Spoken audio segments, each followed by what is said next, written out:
ইসলামের মূল দাওয়াতটা হলো ফিতরাত অনুযায়ী দাওয়াত দেওয়া হয়েছে। মানুষ যেন মাথা নত করে, গোলামি করে। এজন্য আল্লাহ রাব্বুল আলামিন বলেছেন যে আমি মানুষ এবং জিনকে সৃষ্টি করেছি, তার কারণটাই হলো মা খালাকাতুল জিন্না ওয়াল ইনসা ইল্লা লিয়াবুদুন।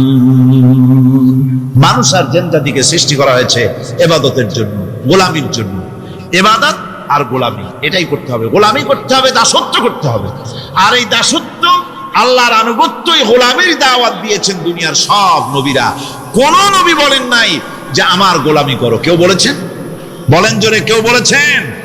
আল্লাহ পাক বলেন ওয়ালাকাদ বা'আসনা ফি কুল্লি উম্মাতির রাসূলা আন ইবুদুল্লাহা ওয়াজতানিবুত তাগুত। প্রত্যেক জাতির জন্য আমি রাসূল প্রেরণ করেছি, তারা মানুষকে দাওয়াত দিয়েছেন এই কথা বলে যে এক আল্লাহর গোলামি করো, তিনি ছাড়া কোনো ইলাহ নাই, আইনদাতা নাই, বিধানদাতা নাই। তার গোলামি, তার সামনে মাথা নত করেছে। নামাজ হচ্ছে তাওহীদের অবশ্যম্ভাবী এক বহির্প্রকাশ। তাওহীদের জন্য তাওহীদবাদী মানুষ যারা, তাদেরকে নামাজ আদায় করতেই হবে। আকীদা বিশ্বাসের দিক থেকে তাওহীদ যদি হয় পুরা দ্বীনের মূল উৎস, তাহলে আমলের দিক থেকে নামাজ হচ্ছে পুরা দ্বীনের মূল ভিত্তি। নামাজ হচ্ছে আমলের মূল ভিত্তি। এর বাস্তবায়ন ছাড়া দ্বীন পূর্ণ হয় না। নামাজ মুমিনের কেবলমাত্র একটি উত্তম আমলই নয়, বরং নামাজ হচ্ছে ঈমানের মূল ভিত্তি। যার কাছে নামাজ নাই তার কাছে কিছুই নেই। রাসূল করিম সাল্লাল্লাহু আলাইহি ওয়াসাল্লাম বলেছেন যে নামাজ যে ব্যক্তি পড়ে না, আল্লাহ পাকের সাথে তার কোনো সম্পর্ক বাকি থাকে না। সুতরাং এই নামাজটা হচ্ছে যে একমাত্র একাগ্র চিত্তে আদবের সাথে আল্লাহর সামনে রুজু হয়ে যাবে। কোরআনে কারীম বলছি মুনিবিনা ইলাইহি ওয়াত্তাকুহু ওয়া আকিমুস সালাতা ওয়া লা তাকুনু মিনাল মুশরিকিন। তোমরা আল্লাহর দিকে রুজু হয়ে যাও এবং তাকে ভয় করে অন্যায় কাজ থেকে বিরত থাকো, আর নামাজ কায়েম করো। মুশরিকদের অন্তর্ভুক্ত হয়ে যেও না। নামাজ কায়েম করা, নামাজের আদেশ কোরআনে কারীমের মধ্যে আল্লাহ পাক বহু জায়গায় করেছেন। ঈমানের পর নামাজই হচ্ছে সবচেয়ে বড় জরুরি। একজন মানুষ ঈমান আনলো, যেমন কালকে একজন ঈমান এনেছে। ঈমান আনার সাথে সাথে তার প্রথম কাজ কি বলুন? বলেন, প্রথম কাজ কি? ফজরের নামাজের আগে একজন ইসলাম কবুল করলেন, তার প্রথম দায়িত্ব নামাজকে আদায় করে দেওয়া, ফজরের নামাজ পড়া। জোহরের আগেই কেউ ঈমান আনলো, তার প্রথম দায়িত্ব জোহরের নামাজ আদায় করা। আসরের নামাজের আগে ঈমান এনেছে, তার প্রথম দায়িত্ব হলো আসরের নামাজ আদায় করা। তার মানে হলো ঈমান আনার পর একজন ঈমানদারের প্রথম দায়িত্ব হচ্ছে নামাজ। গুরুত্বপূর্ণ বিষয়, খুব ভালো করে শুনতে হবে, ইয়াদ রাখতে হবে প্রত্যেকটি মুসলমানের। এই নামাজ কি জিনিস, কেমনে আদায় করতে হবে, আদায় না করলে কি হবে, গুরুত্বপূর্ণ এই কথাগুলি প্রত্যেকের স্মরণ রাখতে হবে। কিয়ামতের দিন মানুষ যে জাহান্নামে যাবে, জাহান্নামের জন্য, জাহান্নামে যে সব কারণে যাবে, তার মধ্যে বড় কারণ কালকে বলেছিলাম, দেখি মনে আছে নাকি? বড় কারণ কয়টা? কয়টা? আলহামদুলিল্লাহ মনে আছে। আল্লাহ রাব্বুল আলামিন বলেন ইয়াতাসাআলুনা আনিল মুজরিমিন। কিয়ামতের দিন অপরাধীদেরকে জিজ্ঞেস করা হবে মা সালাকাকুম ফি সাকার, জাহান্নামে কেন আসছো?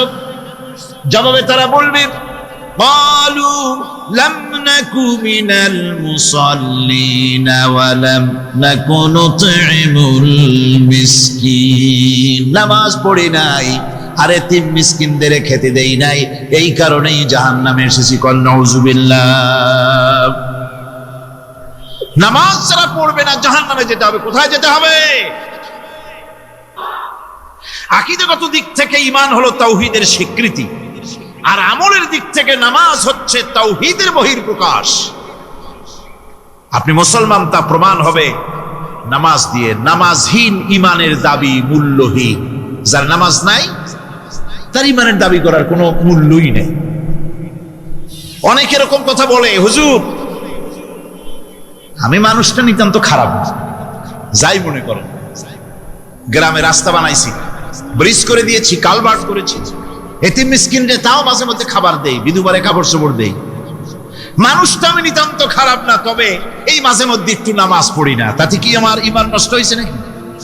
আমি বলি ভাই ইমানই তো নাই, নষ্ট হবে কি? ইমান থাকলে না নষ্ট হবে? ইমান নাই।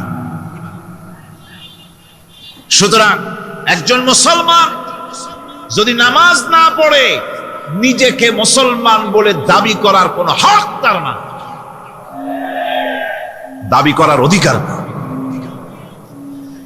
নামাজ হচ্ছে জিন্দেগি, নামাজটাই মূলত জিন্দেগি। নামাজটা কি? জিন্দেগি। আল্লাহ রাব্বুল আলামিন শিখাচ্ছেন, কুল ইন্না সালাতি ওয়া নুসুকি ওয়া মাহইয়ায়া ওয়া মামাতি লিল্লাহি রাব্বিল আলামিন। মুহাব্বতের সাথে সবাই পড়েন, কুল ইন্না সালাতি ওয়া নুসুকি ওয়া মাহইয়ায়া ওয়া মামাতি লিল্লাহি রাব্বিল আলামিন। বলো আমার নামাজ, বলো আমার নামাজ, আমার কোরবানি, আমার হায়াত, আমার মত সবকিছুই আল্লাহ রাব্বুল আলামিনের জন্য নিবেদিত। আমার বেঁচে থাকা, আমার মরে যাওয়া সব আল্লাহর জন্য। সে আল্লাহ রাব্বুল আলামিন, তার জন্য সবকিছু নিবেদিত করতে হবে। আল্লাহ পাকের গোলাম আমাদের বানিয়েছেন, আল্লাহ আমাদের গোলামি করা লাগবে। আর গোলামির নমুনা যাকাত দিয়া, হজ দিয়া, দান দিয়া, সদকা দিয়া, কোন জিনিস দিয়ে নামাজের মতো গোলামির উৎকৃষ্ট প্রমাণ বা নমুনা আর কিছুতে নাই। আমি যে গোলাম তার উৎকৃষ্ট প্রমাণ হচ্ছে নামাজ। নামাজেই একটা মানুষ গোলামির অনুভূতিতে তাকে নিয়ে যায়। বাদশাহ হোক, মন্ত্রী হোক, পীর হোক, মওলানা হোক, মুহাদ্দিস হোক, বড় লোক হোক, গরিব হোক, পুরুষ হোক, নারী হোক, যাই হোক, নামাজে দাঁড়াইলো একেবারে কান্ডারে ধরিয়া, কানের কাছে হাত দিয়া, হাত দুটো বাঁধিয়া মাথা নিচের দিকে দিয়ে দাঁড়ায় গেল। কিসের মতো? আসামির মতো, গোলামের মতো। সুবহানাল্লাহ। এদিক ওদিক তাকাইতে পারবা না, চোখটা থাকবে সেজদা যেখানে দিবা সেখানে। তাকানো নিষেধ, সেজদার দিকে তাকাও। এরপরে যখন রুকুতে গেলেন, গোলামির নমুনা হয়ে গেল। গোলামের এরকম মাথা নিচু করে থাকতে হয় প্রভুর সামনে। গেলেন রাজা, বাদশা, বড় লোক, সব অহংকার চূর্ণ হয়ে গেল। নাক আর কপাল দিয়া আমার মাবুদের দরবারে মাথাটা লাগাই দিলাম জমিনের উপরে। সুবহানাল্লাহ। আমি আমার ভাষায় বলি, আমি আমার ভাষায় কথাটা এভাবে বলি, এই জমিনটা যদি কাগজ হয় আর আমার নাকটার কপালটা যদি কলম হয়, তাহলে আমি যে গোলাম দৈনিক 5 বার আমার নাক আর কপাল দিয়া জমিন নামক কাগজের উপরে, তাশখতের উপরে দৈনিক 5 বার নাক আর কপাল দিয়া সই করে দেই, আল্লাহ আমি তোমার গোলাম, আর কারো গোলাম নই, আমি একমাত্র তোমার গোলাম।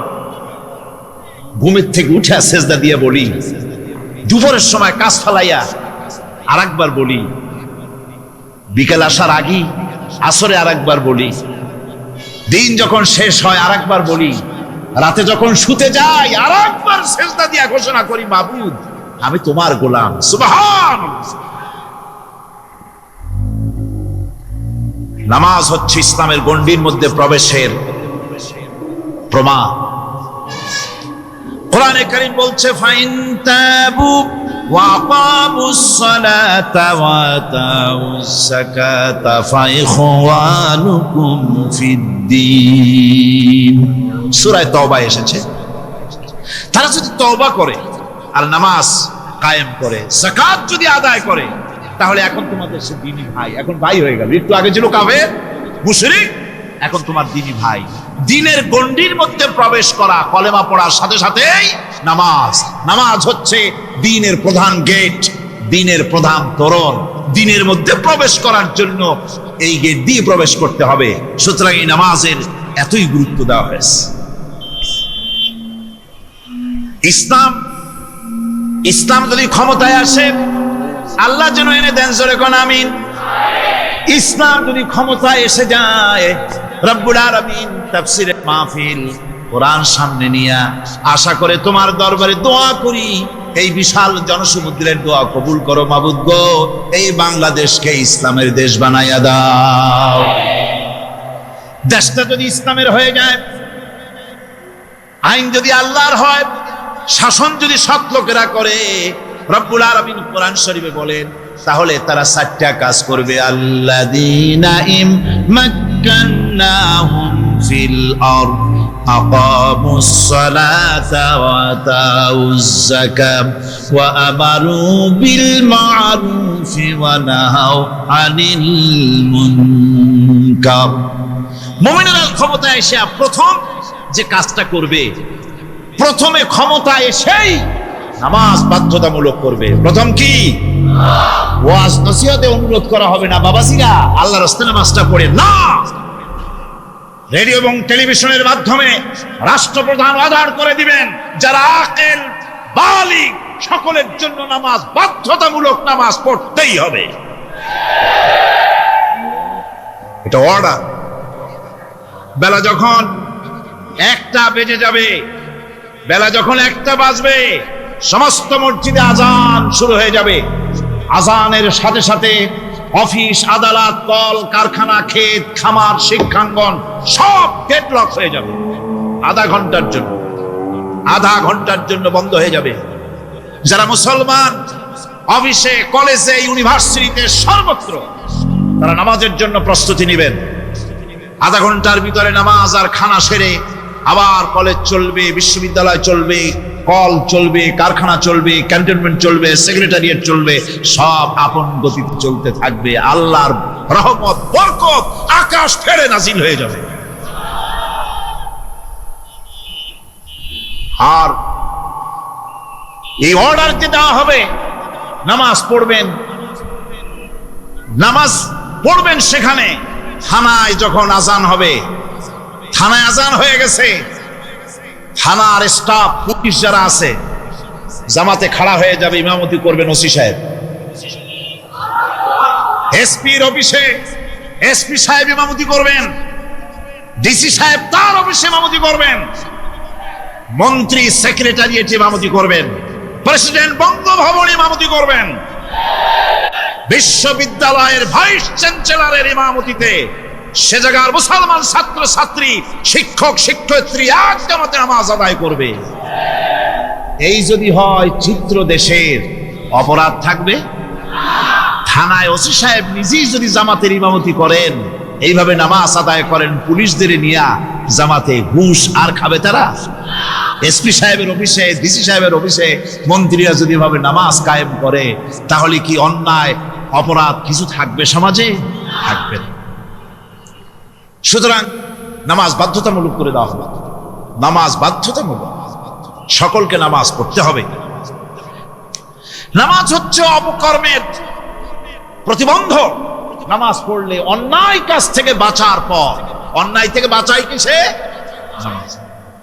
আল্লাহ রাব্বুল আলামিন বলেন, উতলু মা উহিয়া ইলাইকা মিনাল কিতাবি ওয়া আকিমিস সালাম ইন্নাস সালাতা তানহা আনিল ফাহশাই ওয়াল মুনকার। হে নবী, এই কিতাব তেলাওয়াত করো, যা তোমার প্রতি অবতীর্ণ করা হয়েছে, এই কিতাব তেলাওয়াত করো আর নামাজকে প্রতিষ্ঠা করো। নিঃসন্দেহে নামাজ মানুষকে পাপাচার থেকে বাঁচায়া দেয়। অশ্লীলতা, পাপাচার থেকে মানুষকে বাঁচায় কে? জোরে চিল্লায় এখন কে? এই নামাজ মানুষকে অন্যায় কাজ থেকে বাঁচায় দেয়।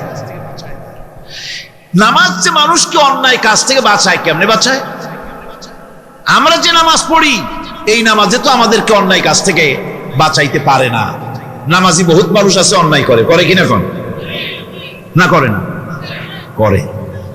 নামাজি অথচ অন্যায় করে। আর আল্লাহ বলছেন নামাজিকে, নামাজ তাকে অশ্লীলতা থেকে ফিরায়। তাহলে কথা কাটটা ঠিক? আল্লাহটা জোরে বলেন, কাটটা ঠিক? অবশ্যই আমার আল্লাহর কথা হক। আমি ভুল করতেছি, আমি যেন কোথাও ভুল করতেছি, সামথিং ইজ রং, কোথাও যেন আমরা ভুল করে বসতেছি, সেই ভুলটা কি আমরা আবিষ্কার করতে চেষ্টা করবো ইনশাআল্লাহ।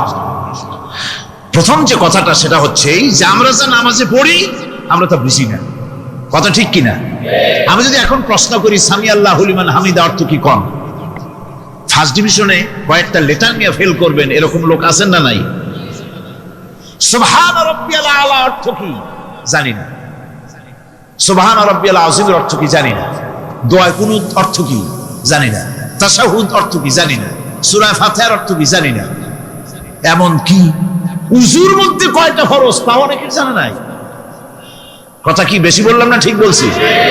একজনের জিজ্ঞেস করলো, মিয়া উযুতে কয় ফরজ? ভাই হুজুর কি মনে করেন, এটা বুঝি জানি না, এটা তো সাধারণ ব্যাপার, বলেন না কয় ফরজ? উযুতে তো 17 ফরজ।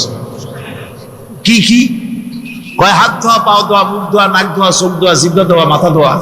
বলতে বলতে গুনে দেখা গেল প্রায় 19টার মতো বলছে। বলা হলো, মিয়া বললেন আপনি উযুতে ফরজ 17টা, কইলেন আপনি 19টা। কয় হুজুর জানি আরো, বলি না আপনাদের ভয়। উযু জানে না, নামাজ জানে না, তাকে এই নামাজ কেমনে ফিরাবে অন্যায় কাজ থেকে? কথা বুঝতে পেরেছেন? নামাজে আল্লাহু আকবার বললাম, এরপরে সানা পড়লাম, তারপরে সূরা ফাতিহা পড়লাম। সূরা ফাতিহার ভিতরে যে সমস্ত কথাগুলি বললাম সেই কথাগুলি বুঝি না, কি বলেছি তাও জানি না। এরপরে সুবহান রাব্বিয়াল আলা বলেছি, সুবহান রাব্বিয়াল আযীম বলেছি, সামি আল্লাহু লিমান হামিদা বলেছি, অর্থ কি জানি না। আল্লাহ তা শুনতে পান, যে ব্যক্তি আল্লাহর প্রশংসা করেন তিনি তা শুনতে পান। নামাজের মধ্যে আইডিয়া দেওয়া হচ্ছে, তুমি যে আল্লাহর জন্য নামাজ পড়তেছো, প্রশংসা করতেছো, এটা এমন নয় যে আল্লাহ পাক দেখছেন না বা শুনতেছেন না। তুমি যা বলতেছো, প্রশংসা করতেছো, আল্লাহ পাক তা শুনতে পাচ্ছেন। সামি আল্লাহু লিমান হামিদা, সুবহান রাব্বিয়াল আলা, আমি মহান সর্বশ্রেষ্ঠ আল্লাহ রাব্বুল আলামিনের পবিত্রতা ঘোষণা করছি, আমি তার প্রশংসা করছি। সূরা ফাতিহার কি আমরা বলি আপনারা ব্যাখ্যা দেখে বুঝে নিন, সেগুলি আমি এখানে বলে বাকি কথা সব শেষ করতে পারবো না। নামাজে কি পড়েন সেটা যদি জানতেন অবশ্যই আল্লাহ রাব্বুল আলামিনের কথা কার্যকরী হয়ে যেত। ইন্নাস সালাতা তানহা আনিল ফাহশাই ওয়াল মুনকার, নামাজ মানুষকে পাপের কাজ, অশ্লীলতা থেকে ফিরাতে পারে। আল্লাহ ইন্না বসায়ছেন, নিশ্চয়ই, বেশক, অবশ্যই নামাজ পাপ থেকে ফিরাবে। কিন্তু কেমনে ফিরাবে নামাজ তো বুঝি না, নামাজ তো বুঝি না। খালি সেজদা দেয় জনমের মতো, আর সেজদা কি? নামাজে যদি দেখে ইমাম দেরি করতেছে, আত্তাহিয়াত পড়তে দেরি হয়ে যাচ্ছে, পিছন থেকে সিগন্যাল মারে, ঠিক কিনা? বেয়াদব, বেয়াদব। তোমার নামাজ, তোমার আত্তাহিয়াত আগে শেষ হয়েছে, তাতে কি হয়েছে? চুপ করে বসে থাকো। ইমামকে কাশি দিয়া সতর্ক করার অধিকার তোমার নাই। যদি ইমামকে সতর্ক করার জন্য কাশি দিয়ে থাকো, তোমার নামাজ ফাসেদ হয়ে যাবে। এটা ফাজলামি করার জায়গা না, এটা নামাজ। এর নাম কি? ধীরে সুস্থে নামাজ পড়তে হবে। অনেকে মসজিদটারে মনে করে জেলখানা, ঢুকতে যত দেরি, বেরোতে পারলে যেন বাসে যান ছটফট করে। সিনেমার মধ্যে গিয়ে ঘন্টার পর ঘন্টা বসে থাকে, খারাপ লাগে না? মসজিদে কেরাত যদি একটু লম্বা পড়ে, পিছনে বসে খালি কি যে করে মনে মনে বলতে থাকে যে ইমাম এমন কাঁচা ছাড়া ছাড়ি না। আর গান যখন শোনে, শুনতেই থাকে, কত মজা, ঘুমাসা। নাউযুবিল্লাহ। সুতরাং নামাজে কি পড়েন সেটা আপনাকে বুঝতে হবে। সঠিকভাবে নামাজ পড়ার পরও যদি কোনো মানুষের সঠিকভাবে, ভালো করে শোনেন, সঠিকভাবে নামাজ পড়ার পরেও যদি কোনো মানুষ পাপের থেকে না ফেরে, তাহলে বুঝতে হবে একথা, পানি আর সাবান দিয়া কাপড় ধুলে কাপড়ের ময়লা যাবে, কিন্তু পানি আর সাবান দিয়া কয়লা জনমের মতো ধুইলেও কয়লার ময়লা যাবে না। কথা বুঝে আসছে? এর থেকে আর উত্তম দৃষ্টান্ত আমার কাছে নাই। নামাজ পড়ার পরেও যদি চরিত্র ভালো না হয়, বুঝতে হবে নামাজ হচ্ছে না, কাঙ্ক্ষিত মানের নামাজ আদায় হচ্ছে না। আল্লাহর নবী বলেছেন, যার নামাজ পাপ কাজ হতে ফিরাতে পারলো না, তার নামাজ নামাজি নয়। আবার শুনুন, রাসূল বলছেন, যার নামাজ তাকে পাপের কাছ থেকে ফিরাতে পারলো না, তার নামাজ নামাজ নয়, ওইটা নামাজ হয় নাই, যার জন্য তার পাপ থেকে তারে ফিরাইতে পারছে না। আর কিয়ামতের দিন বেনামাজিরা সবচাইতে বেশি অপমানিত হবে। সবচাইতে বেশি অপমানিত হবে কারা? বেনামাজিরা। কিভাবে? يوم يكشف عن ساق ويدعون إلى السجود فلا يستطيعون।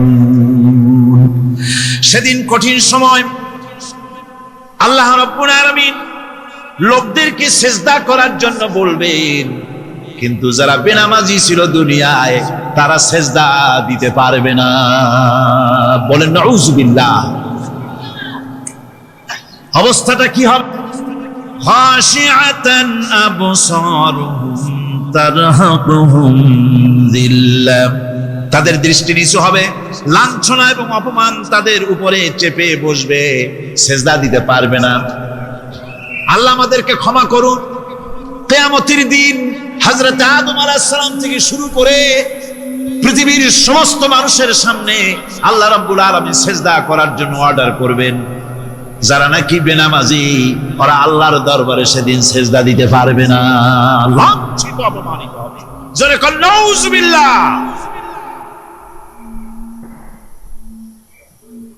নামাজ, মুমিনের নামাজ একরকম, মুনাফিকের নামাজ হলো আর এক রকম। মুনাফিকরাও নামাজ পড়ে, পড়ে কিনা কোন? মুনাফিকেরাও নামাজ পড়ে। মুনাফিকেরা যখন নামাজ পড়তে যায়, আল্লাহ রাব্বুল আলামিন বলতেছেন, ওয়াইদা কামু ইলাস সালাতি কামু কুসালা। মুনাফিকরা যখন নামাজ পড়তে দাঁড়ায়, নামাজে আসে ঠিক তারা, কিন্তু নামাজের জন্য দাঁড়ায় খুব শৈথিল্য ভারে, শৈথিল্য ভাবে দাঁড়ায়, কাহিনী সুস্তি, এ জায়গা চুলকায়, পায়জামা ধরে টান দেয়, টুপিটা ঘুরায়, এদিক ওদিক তাকায়। মুনাফিকের নামাজ দেখলেই ঠিক পাওয়া যায় যে বেটা মুনাফিক। এইভাবে সে দাঁড়ায়। তার নামাজটা কি জন্য? ইউরাউনান নাস ওয়া লা ইয়াযকুরুনাল্লাহা ইল্লা কালিলা। তাদের নামাজ হচ্ছে মানুষকে দেখাবার নামাজ। নাউযুবিল্লাহ। এখন দেখবেন এই মৌসুম আসছে, নামাজের মৌসুম, বেনামাজিদের নামাজের মৌসুম। জনসভা হচ্ছে, নির্বাচন আসতেছে, নামাজে রক্ত হয়ে গেছে, তাড়াতাড়ি আজান হয়ে গেল, টুপি না থাকলে রুমাল একটা মাথায় দিল, উজু আছে কি না আছে, আল্লাহু আকবার, যা আছে কপালে হয়ে যাক। মানুষকে দেখাবার জন্য এরা নামাজ পড়ে। এরা আল্লাহর শরণার্থে নামাজ খুব কম লোকই করে। এরা হচ্ছে মুনাফিক। দুনিয়া এবং আখিরাতে কল্যাণের জন্য একমাত্র মাধ্যম হচ্ছে নামাজ। দুনিয়াও যদি কল্যাণ চাই, আখিরাতেও যদি কল্যাণ চাই, তাহলে এর জন্য কি করতে হবে? কি করতে হবে? আমার কথা নয়, আল্লাহ রাব্বুল আলামিনের কথা শুনুন। রব্বুল আলামিন বলেন, قد أفلح المؤمنون الذين هم في صلاتهم خاشعون والذين هم للزكاة فاعلون والذين هم لفروجهم حافظون। নিশ্চিতভাবে সেই সব মুমিন কল্যাণ লাভ করবে, নিশ্চিতভাবে। তারা হচ্ছে ওই সব লোক যারা নিজেদের নামাজ ভীতি মিশ্রিত বিনয় ভাবে, ভীতি মিশ্রিত অবস্থায় বিনয়ের সাথে যারা নামাজ আদায় করে, যারা বেহুদা কাজ থেকে বিরত থাকে, যারা যাকাতের পন্থায় কর্মতৎপর হয়, আর যারা নিজের লজ্জাস্থানকে হেফাজত করে। এরপরে আল্লাহ পাক বলেন ওয়াল্লাযীনা হুম লিআমানাতিহিম ওয়া আহদিহিম রাউন ওয়াল্লাযীনা আলা সালাওয়াতিহিম ইউহাফিজুন ওয়াল্লাযীনা আলা সালাতিহিম হাফিজুন। আর যারা তাদের আমানতকে পূর্ণ করে, আমানত এবং তাদের ওয়াদা চুক্তি পূর্ণ করে, এবং যারা নিজেদের নামাজ সমূহকে পূর্ণভাবে হক আদায় করে নামাজ পড়ে, নামাজের যারা হেফাজত করে, এরা কারা? এরা হচ্ছে উলাইকা হুমুল ওয়ারিসুন আল্লাযীনা ইয়ারিসুনাল ফিরদাউসা হুম ফিহা খালিদুন। এরা হচ্ছে সেই সব লোক, এরা উত্তরাধিকার হচ্ছে জান্নাতের উত্তরাধিকারী, জান্নাতুল ফিরদাউসে আল্লাহ রাব্বুল আলামিন এই গুণ বিশিষ্ট লোকদের জন্য জায়গা করে দিবেন। জোরে কোন সুবহানাল্লাহ। নামাজকে পড়তে বলা হয়নি, কোরআন শরীফে বলা হয়েছে নামাজ কায়েম করো। কি বলা হয়েছে কন্ত দেখি? নামাজ কায়েম করো, নামাজ পড়ো। এই কথা কিন্তু কোরআন শরীফে কোনো জায়গায় আছে নাকি? এখন কায়েম করা কারে বলে? একটা গুরুত্বপূর্ণ আরেকটি বিষয়, নামাজ কায়েম করতে বলা হয়েছে। কায়েম কি? কায়েমটা হচ্ছে দৃষ্টান্ত স্বরূপ বলা যায় যে জিনিসটা সমাজে প্রতিষ্ঠিত আছে ওইটারে বলে কায়েম হওয়া, আর যেটা প্রতিষ্ঠিত নাই ওটা কায়েম নাই। কায়েম মানে হলো প্রতিষ্ঠিত থাকা। যেমন আমাদের দেশে, আমাদের সমাজে নারী পুরুষ শিশু বৃদ্ধ সকলেই কাপড় পরা, শাড়ি পরা, লুঙ্গি পরা, এই কাপড় পরাটা কায়েম আছে, প্রতিষ্ঠিত আছে না নাই? যার কারণে কাপড় পরা সমাজে কায়েম আছে বলে উলঙ্গ মানুষ সমাজে খুঁজে পাওয়া যায় না, পাগল ছাড়া। ঠিক কিনা? একটা বাচ্চাকেও যদি উলঙ্গ হতে বলেন এখানে, 5 বছর 6 বছরের একটা বাচ্চাকেও, সে কিন্তু রাজি হবে না। ঠিক কিনা? যেহেতু কাপড় পরা সমাজে প্রতিষ্ঠিত আছে সেহেতু উলঙ্গ মানুষ পাওয়া যায় না, কাপড় পরাটাই এখানে প্রতিষ্ঠিত। সুতরাং এখন অবস্থাটা এই হয়েছে, কাপড় পরা প্রতিষ্ঠিত আছে বলে কোন উলঙ্গ মানুষ এসে যদি এই মঞ্চে দাঁড়ায় আর বলে আমাকে একটু বক্তৃতা করতে দেন, আপনারা কি করবেন? মঞ্চে তো উঠতেই দিবেন না। উলঙ্গ মানুষ যদি কোনো চাকরি নিতে যায় ইন্টারভিউতে, তাকে লাইনে দাঁড়াইতে দেবে? দেবে না। এমনকি উলঙ্গ হয়ে যদি বাড়িতে প্রবেশ করে তার বউ দূর দূর করে তাড়ায় দেবে। ঠিক কিনা? যেহেতু সমাজের ভিতরে কাপড় প্রতিষ্ঠিত আছে সেই জন্য এই উলঙ্গ মানুষ পাওয়া যায় না। অনুরূপ ভাবে নামাজ যদি প্রতিষ্ঠিত হতো সমাজের ভিতরে, তাহলে বেনামাজি খুঁজে পাওয়া যেত না। চাকরি করতে গেলে সেখানে নামাজ মানদণ্ড হয়ে যেত, নামাজ পড়ে কিনা তা দেখে নেওয়া হতো। বেনামাজি লোক পাওয়াই যেত না যদি প্রতিষ্ঠিত থাকতো। প্রথম প্রশ্নই হতো তুমি নামাজ পড়ো কিনা। ইলেকশনে যদি একজন উলঙ্গ মানুষ এসে দাঁড়ায়, ভাইরা এবার আমার বোতল মার্কা বাক্স, উলঙ্গ মানুষ এসে ভোটে দাঁড়াইছে, আপনারা ভোট দিবেন? দিবেন। ওইটা কাপড় প্রতিষ্ঠিত আছে বলে, লুঙ্গি প্রতিষ্ঠিত সমাজে আছে বলে উলঙ্গ মানুষকে আপনি ভোট দিবেন।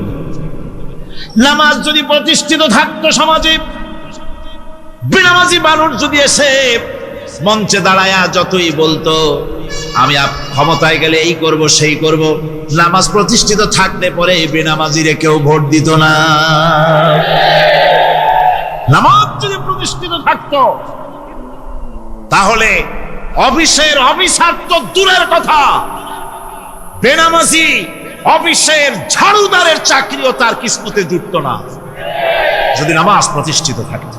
এর নাম হলো নামাজ কায়েম হওয়া। নামাজ কায়েম থাকলে এই অবস্থার সৃষ্টি হতো। এই জন্য আল্লাহ পাক বলেছেন নামাজকে কায়েম করতে হবে। নামাজ হবে সব ভালো কাজের মানদণ্ড। সমস্ত ভালো কাজের মানদণ্ড কি? নামাজ। নামাজ আমাদেরকে বড় রকমের শিক্ষা দেয়। কি শিক্ষা দেয়? নামাজ আমাদের শিখায় ঐক্য আর ভ্রাতৃত্ব, ভ্রাতৃত্বের আর ঐক্যের শিক্ষা দেয়। এক নেতার আনুগত্য করা শিখায়। জামাত যত বড় হোক, ইমাম হবে কয়জন? একজন ইমাম হবে। আর এই ইমাম মানে কি? নেতা। ইমাম মানে কি? নেতা। নির্বাচন শিখায় নামাজে। নেতা নির্বাচন কে শিখায়? নামাজ। ৫,০০০ লোকের একটা ইমাম বানাতে গিয়ে মাইক্রোস্কোপ যন্ত্র দিয়ে দেখেন মোষ কেমন, দাড়ি কেমন, চুল কেমন, পাও কেমন, হাত কেমন, হাতে নখ লম্বা কিনা, দাঁতে ছাতা কিনা, বউ পর্দায় থাকে কিনা, মিথ্যা কথা কয় কিনা, এত দেখেন। আর যখন নির্বাচন আসে তখন ২.৫ থেকে ৩ লক্ষ মানুষের জন্য একজন এমপি নির্বাচিত হয়। সেই ইমামকে বাছাই করার জন্য নামাজ পড়ে কিনা, জিনাকার কিনা, মদখোর কিনা, সুদখোর কিনা, ঘুষখোর কিনা, বদমাশ কিনা বাছাই করা হয় না।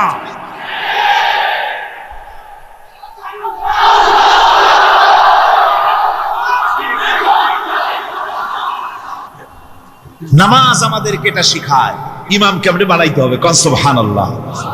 নামাজ ঐক্য শিখায়, নামাজ ভ্রাতৃত্ব শিখায়, নামাজ পারস্পরিক মহব্বত শিখায়, নামাজ নেতা কেমন হওয়া উচিত, নেতা নির্বাচন শিখায়। আবার নেতা ভুল করলে তার ভুল বলা যাবে না, এরকম হতে পারবে না। নামাজের ভিতরে ইমাম যদি ভুল করলেন, আপনি লোকমা দিবেন, সুবহানাল্লাহ, আল্লাহু আকবার বলবেন। যদি তিনি সংশোধন না হলেন আবার দেন, তাতেও সংশোধন হলো না আবার দেন। ৩ বার লোকমা দেওয়ার পর যদি ভুল সংশোধন না করে নামাজ ছেড়ে দেন, ইমামকে বের করে দেন, নতুন ইমাম নিয়োগ করুন।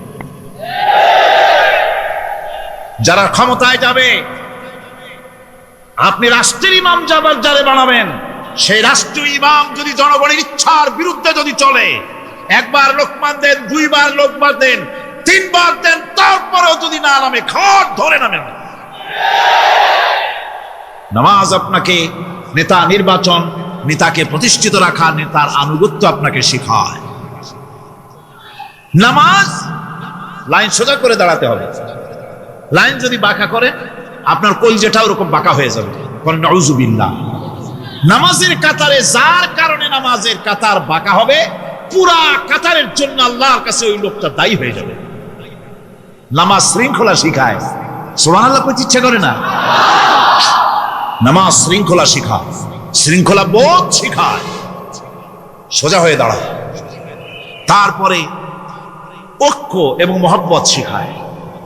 নামাজের ভিতরে যখন দাঁড়ায় গেলেন,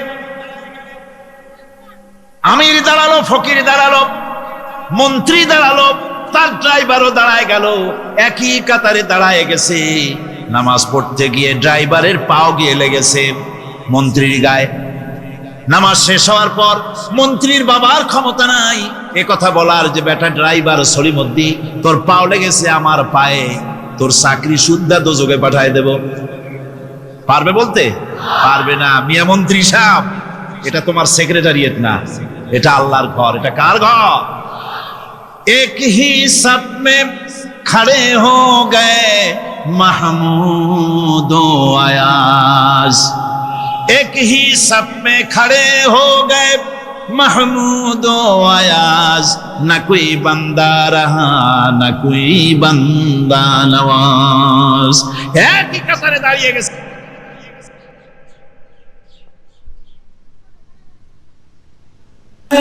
কোরআনে কারীমের মধ্যে আল্লাহ পাক এই পৃথিবীর বুকে যারা আরামের টাটকা সুখগুলি, আরামগুলি যারা বর্জন করে আল্লাহ রাব্বুল আলামিনকে বিশ্বাস করে যারা জীবন পরিচালনা করেছে, আল্লাহ পাক তাদের জন্য জান্নাত রেখেছেন এবং তাদের জন্য বলছেন, সাবিকু ইলা মাগফিরাতিন মির রাব্বিকুম ওয়া জান্নাতিন আরদুহা কাআরদিস সামাই ওয়াল আরদ উইদ্দাত লিল্লাযীনা আমানু বিল্লাহি ওয়া রাসূলিহি।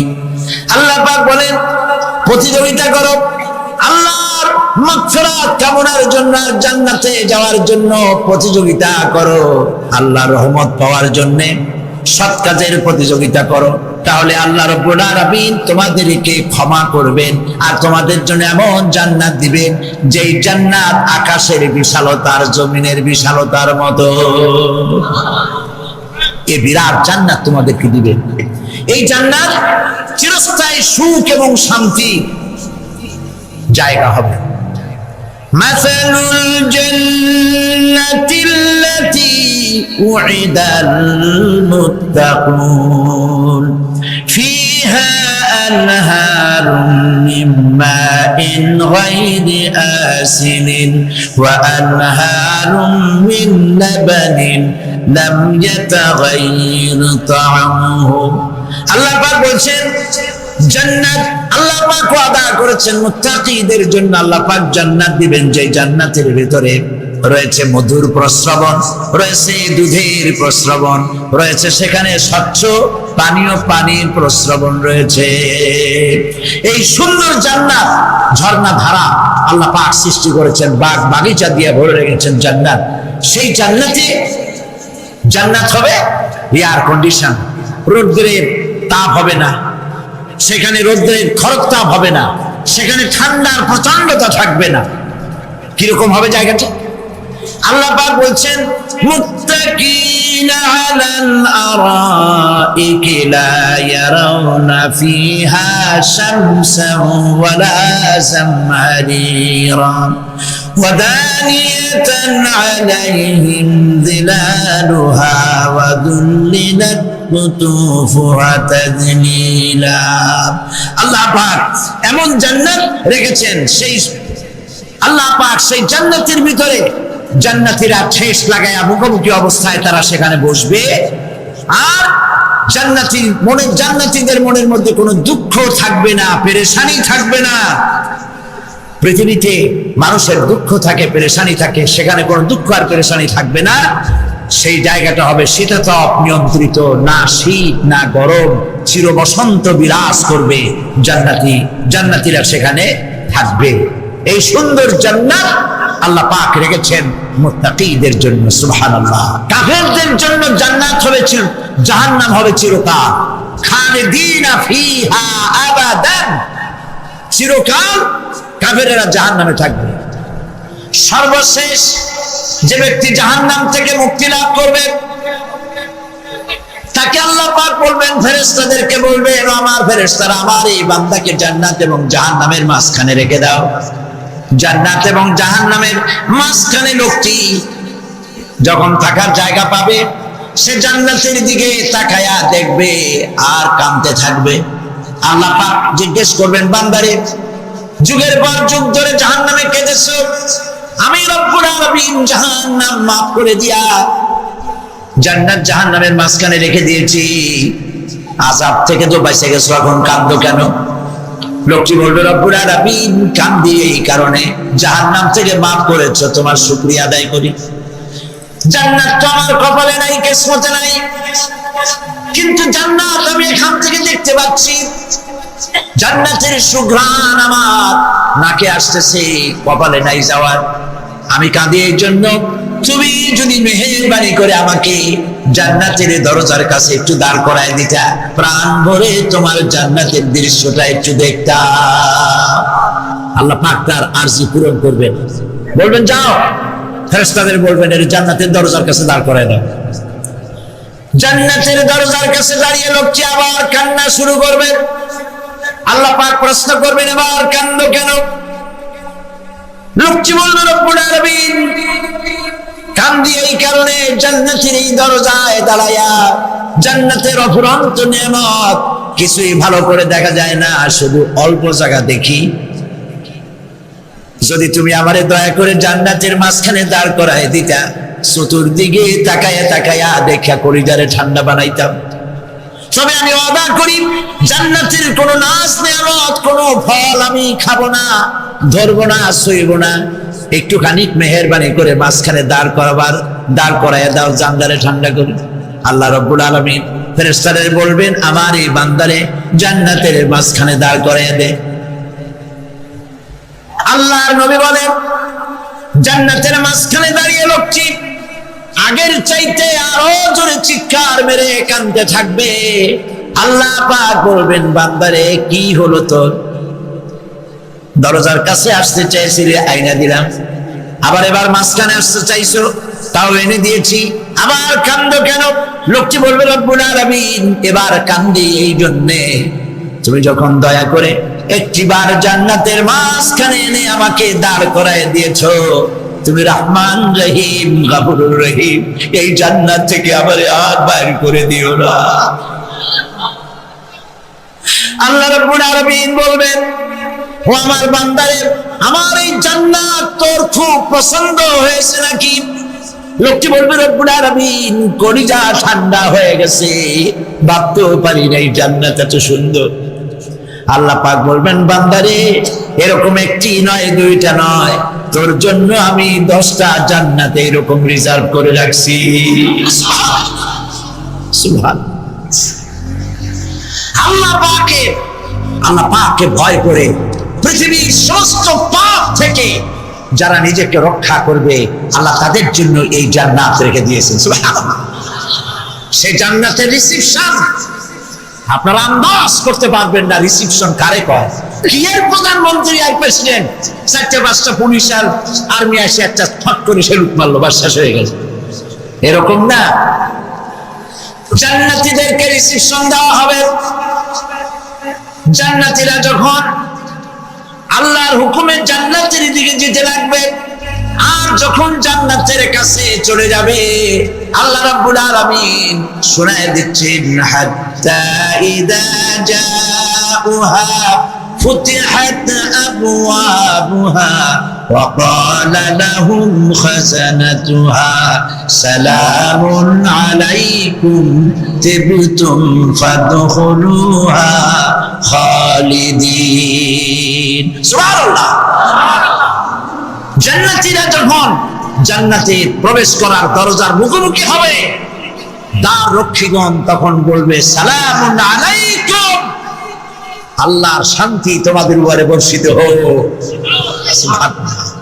দুনিয়ার চারটা সুখগুলি 2 পা দিয়ে ঠেলে দিয়েছো, 4টা সুখগুলি গ্রহণ করো নাই, হারাম খাও নাই, আল্লাহর দ্বীন কায়েমের জন্য রক্ত দিয়েছো, জীবন দিয়েছো, কষ্ট করেছো, আল্লাহকে ভয় করেছো, আমাদের সালাম গ্রহণ করো, জান্নাতের মধ্যে ঢুকে যাও চিরকালের জন্য। সুবহানাল্লাহ।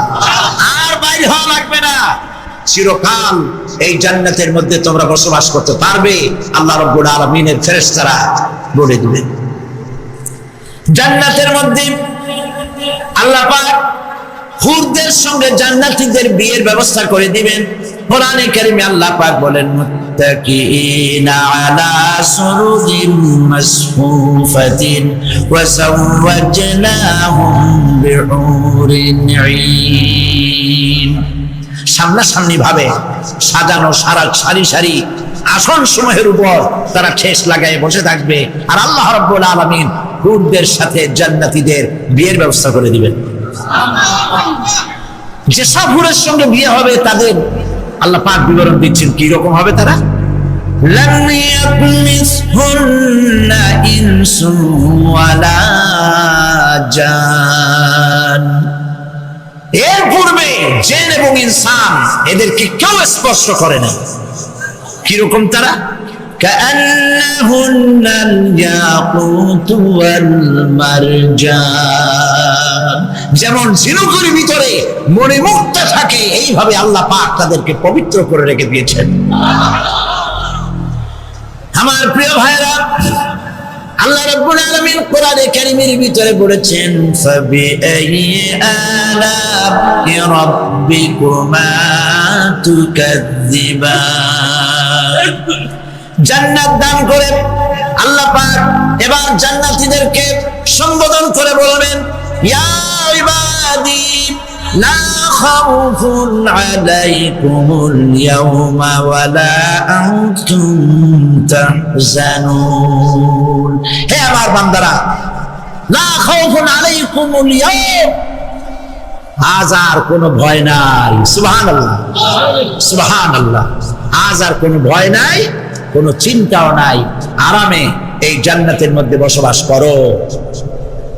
এরপরে আল্লাহ পাক জিজ্ঞেস করবেন, ও আমার জান্নাতীরা, আমি যেসব ওয়াদা করছিলাম আমার ওয়াদা মোতাবেক সমস্ত নিয়ামত পেয়েছো? তারা বলবে, হ্যাঁ পেয়েছি। সব নিয়ামত আপনার ওয়াদা মোতাবেক সব পেয়েছি। আল্লাহ রাব্বুল আলামিন বলবেন সব পাও নাই, ওয়ালাদাইনা মাজিদ, আমার কাছে আরো বেশি আছে। সুবহানাল্লাহ, আমার কাছে আরো বেশি আছে। জান্নাতীরা বুঝবে না সে আরো বেশিটা কি, এর থেকে আর বেশি কি। প্রিয় ভাই সব, নবী করিম সাল্লাল্লাহু আলাইহি ওয়াসাল্লাম বলেছেন জান্নাতের সুখ আর শান্তি কোন চোখ নাই যা দেখেছে, যা কোন অন্তঃকরণ নাই যা কল্পনা করতে পেরেছে। এই জান্নাত মুত্তাকিদের জন্য আল্লাহ রাখছেন। সুবহানাল্লাহ। জান্নাতীরা ভাবতেও পারবে না সেই নিয়ামতগুলি কি। প্রিয় ভাই সব, সেই মুহূর্তে আল্লাহর নবী মুহাম্মদুর রাসূলুল্লাহ সাল্লাল্লাহু আলাইহি ওয়াসাল্লাম বলবেন রব্বুল আলামিন, আমার উম্মতেরা জান্নাতীরা বুঝতে পারে নাই আপনার কাছে কি নিয়ামত আরো বেশি আছে।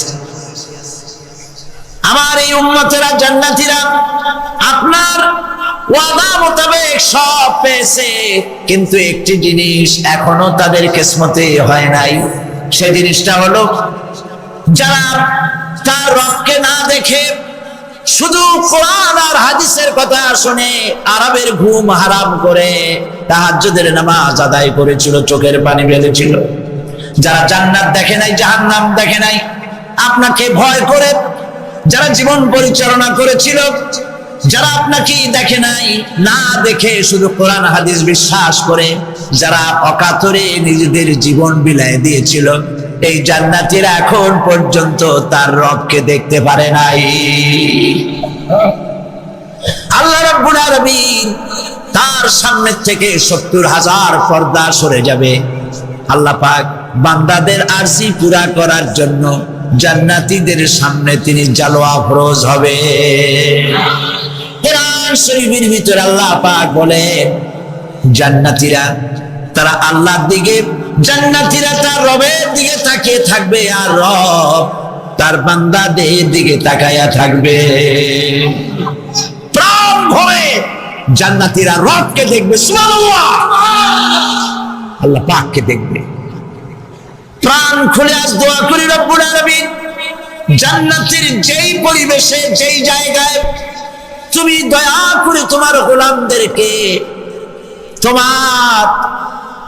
তুমি নিজেই দর্শন দিবে, দেখা দিবে। মনিব গো, ও আমাদের রব, আজ এই বিশাল জনসমুদ্র নিয়ে তোমার দরবারে আবেগ ভরা কণ্ঠে বলি, যে অনুষ্ঠানটি তুমি এমন মুবারক অনুষ্ঠান করবে যেখানে তুমি জান্নাতীদেরকে দেখা দিবে, ওই জান্নাতের কোন একটি, ওই অনুষ্ঠানের কোন একটি কোনায় কানায় আমাদেরকেও দাঁড় করাইয়া দেখান তুমি। প্রিয় ভাই সব, আল্লাহ রাব্বুল আলামিন মানুষের সামনে এত সব নিয়ামত রেখেছেন, এই জান্নাত দান করবেন। এরপরে আল্লাহ রাব্বুল আলামিন কোরআনে কারীমের মধ্যে বলেছেন রব্বিস সামাওয়াতি ওয়াল আরদি ওয়া মা বাইনাহুমার রাহমানি লা ইয়ামলিকুনা মিনহু খিতাবা। এসব পুরস্কার রয়েছে তোমাদের সেই রবের পক্ষ থেকে যিনি আকাশ আর জমিনের মালিক। সুবহানাল্লাহ বলবেন না? যার সামনে কথা বলার ক্ষমতা কারো হবে না। এটি একটি মারাত্মক কথা। কিয়ামতের দিন আল্লাহর দরবারে কেউ কথা বলতে পারবে না আল্লাহর নির্দেশ ছাড়া। একটি আকীদা পরিষ্কার করে নিয়ে যান আপনাদের, সে আকীদাটা এভাবে পরিষ্কার করুন, কোন পীর সাহেব, কোন খাজা বাবা, কোন মাওলানা, কোন মুহাদ্দিস, কোন বুজুর্গ আপনাকে সুপারিশ করতে পারবে না যদি না আল্লাহ পাক তাকে কথা বলার তৌফিক না দেন। মনে থাকবে এটা। আয়াতুল কুরসির ভিতরে আমরা পড়ি মান যাল্লাযী ইয়াশফাউ ইনদাহু ইল্লা বিইذনিহি। আল্লাহ পাক বলেছেন কিয়ামতের দিন আল্লাহর দরবারে কার সাহস আছে কথা বলতে পারে? আল্লাহর ওয়াদাও ছাড়া, হুকুম ছাড়া আল্লাহর সামনে কথা বলা সেদিন কেউ থাকবে না। সুবহানাল্লাহ। কেউ কথা বলতে পারবে না। সুপারিশ করতে হবে, আল্লাহ যারে বলেন তুমি করো, অমুকের জন্য করো, সেই ব্যক্তি শুধু তার জন্যই করতে পারবে, আর কেউ কথা বলতে পারবে না। সেই কঠিন হাসরের ময়দান, যেদিন শুধুমাত্র আল্লাহ পাক কথা বলবেন, আর যারে বলতে বলবেন সেই কেবলমাত্র বলতে পারবে। সুপারিশ এটি আল্লাহ পাক কিয়ামতে পারমিশন দিলে বলা যাবে। হযরত ইব্রাহিম আলাইহিস সালাম কিয়ামতের দিন তার নিজের পিতা সম্পর্কে সুপারিশ করবেন। রব্বুল আলামিন, আমার আব্বার জন্য সুপারিশ করতেছি, মেহেরবানি করে জাহান্নাম থেকে তারে আপনি রক্ষা করুন। আল্লাহ রব্বুল আলামিন বলবেন, ইব্রাহিম তোমার সুপারিশ মঞ্জুর হবে না। প্রিয় ভাই সব, একটু মাথা খাটান, চিন্তা করেন। জাতির পিতা কে? জাতির পিতা চিল্লায় বলুন, কলিজা সাফ করে ফেলুন। মুসলমানদের জাতির পিতা হাবিজ হাবিব কেউ হতে পারে না।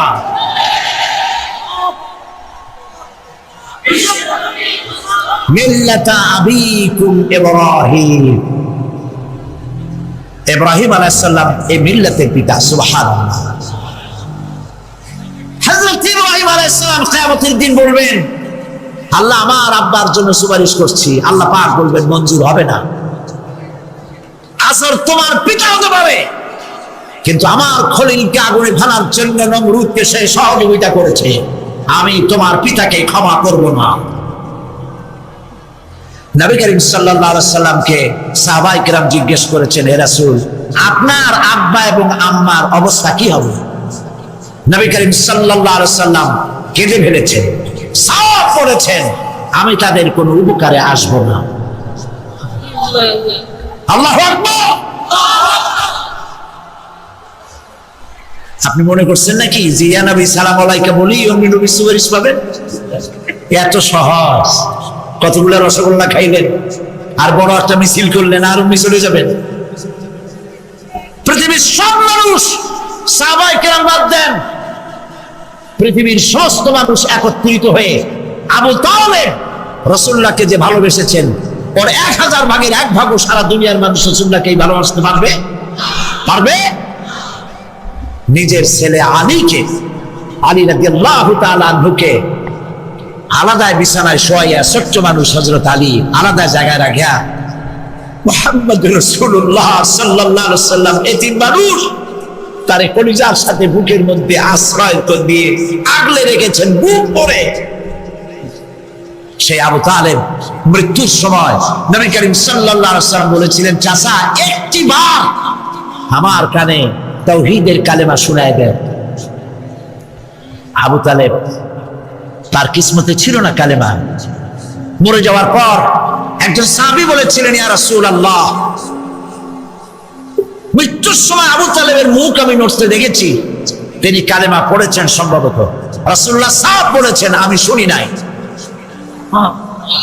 এত ভালোবাসার পরেও হাদিস শরীফে এসেছে আবু তালেব জাহান্নামে যাবে। কোথায় যাবে? জাহান্নামে। সবচাইতে কম আযাব হবে কার? আবু তালেবের। কম আযাবটা কি? হাদিস শরীফে এসেছে কম আযাব হলো জাহান্নামের আগুন দিয়ে এক জোড়া জুতা তৈরি করে আবু তালেবের পায়ে পরিয়ে দেওয়া হবে। সেই জাহান্নামের আগুনের তৈরি করা জুতার তাপে আবু তালেবের মাথার ঘিলুগুলো টকবক করে বউ পড়তে লাগবে। এত ভালোবেসে যদি কিয়ামতে উপায় না হয়, আপনি ইয়া নবী সালাম আলাইকা, ইয়া রাসূল সালাম আলাইকা, আর কতগুলো জিলাপি খাইলেন, বড় একটা মিছিল করলেন। প্রিয় ভাই সব, এইসব বেদাত ছাড়ুন, এগুলি সুস্পষ্ট বিদআত। রাসূলুল্লাহকে ভালোবাসবেন, সাহাবীরা যেভাবে ভালোবেসেছেন ওইভাবে ভালোবাসবেন। আল্লাহ রাব্বুল আলামিন বলেন, যালিকাল ইয়াউমুল হক فمن شاء اتخذ إلى ربه مآبا। এই দিনটি অবশ্যই আসবে, সেদিনটি নিশ্চিতভাবে আসবে। আর এখন যার ইচ্ছা সে তার রবের দিকে অগ্রসর হোক। ইন্না আনজারনাকুম আযাবান করিবান ইয়াওমা ইয়ানজুরুল মার'উ মা কদ্দামাত ইয়াদাহু ওয়া ইয়াকুলুল কাফিরু ইয়া লাইতানি কুনতু তুরাবা। ইন্না আনজারনাকুম আযাবান করিবা, খুব নিকটবর্তী একটি আযাব সম্পর্কে আমি তোমাদেরকে সতর্ক করে দিলাম। কে বলতেছেন? আল্লাহ পাক। লক্ষ্য করুন আল্লাহ কি বলছেন, খুব নিকটবর্তী একটি কঠিন শাস্তি, আযাব অর্থাৎ কিয়ামত, এ সম্পর্কে আমি তোমাদেরকে সতর্ক করে দিলাম। ইয়াউমা ইয়ানজুরুল মার'উ মা কদ্দামাত ইয়াদা, সেদিন প্রত্যেকটি লোক যা সে পাঠিয়ে দিয়েছিল এখানে, অর্থাৎ যা করেছিল সেগুলি সে দেখতে পাবে। আর তখন ওয়ায়াকুলুল কাফিরু ইয়া লাইতানি কুনতু তুরাবা। সেই কিয়ামতের ময়দানে অবস্থা দেখে কাফেররা বলবে, আহারে মানুষ না হইয়া যদি মাটি হইয়া যেতাম, যদি মাটি হতাম, যদি মানুষ না হয়ে না জন্মতাম, আজ এই হাসরের ময়দানে এইখানে এই বিচারের মুখোমুখি হতাম না, মাটি হইলে বরং অনেক ভালো হতো।